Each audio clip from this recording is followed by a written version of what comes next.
Nel copricapo femminile, pensare come le donne da una semplice rionzo, da un semplice telo riuscivano a creare questa suggestione del copricapo grazie a questa tecnica che veniva tramandata di madre in figlia, devo dire un po' impegnativa per loro, che sono ci impiegati un bel po' per riuscire a creare questa suggestiva copricapo, però certamente vi caratterizza e caratterizza non soltanto molti da proprio tutta l'area dell'oceano che in genere usava a coprire il capo femminile attraverso appunto questo tipo di tecnica.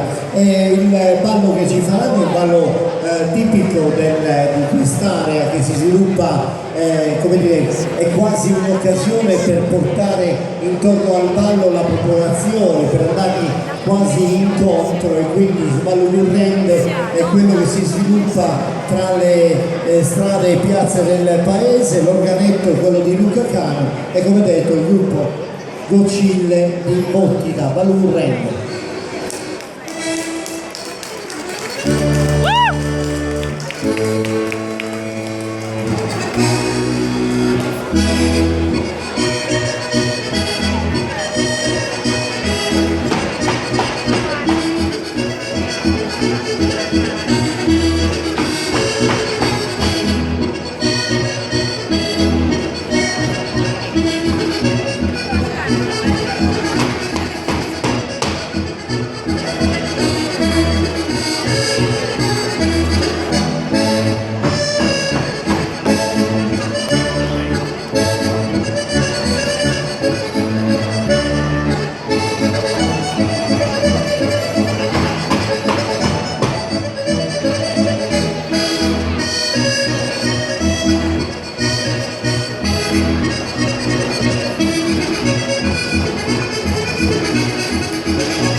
Oh,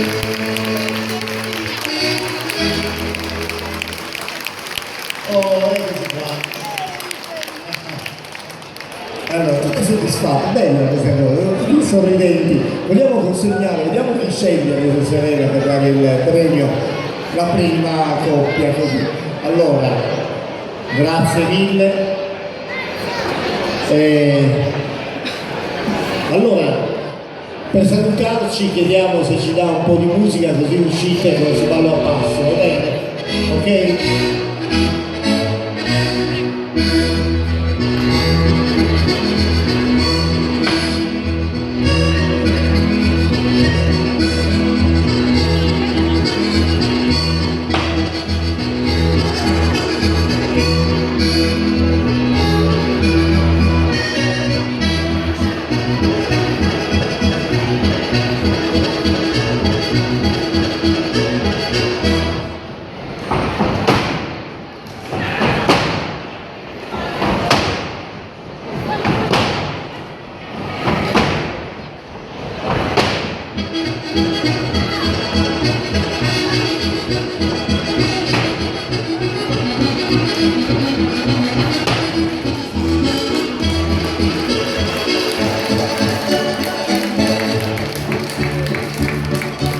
Bene ragazzi, allora salutiamo il gruppo Lucille di Bottida, accomodatevi pure.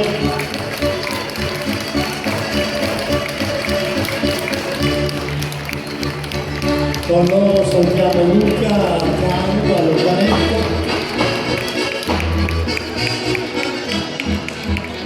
Eccoci qua.